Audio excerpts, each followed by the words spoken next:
Ada dua bagian penting yang terdapat di dalam black box atau kotak hitam, flight data recorder dan cockpit voice recorder.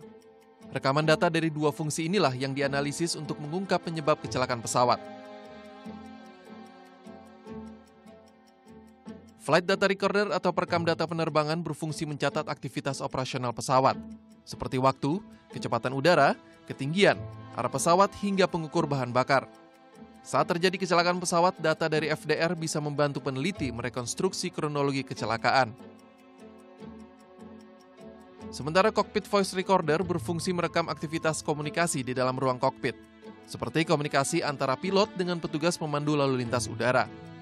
Selain komunikasi di ruang kokpit, melalui rekaman suara ini, tim investigasi juga bisa menangkap suara sekitar yang mencurigakan saat mengungkap penyebab kecelakaan. Alat perekam kotak hitam dapat merekam data selama 25 jam terakhir. Kotak hitam juga dilengkapi dengan underwater locator beacon atau alat penanda lokasi di bawah air. Alat ini dapat memancarkan sinyal suara ultrasonik selama 30 hari sejak kecelakaan untuk memudahkan pencarian.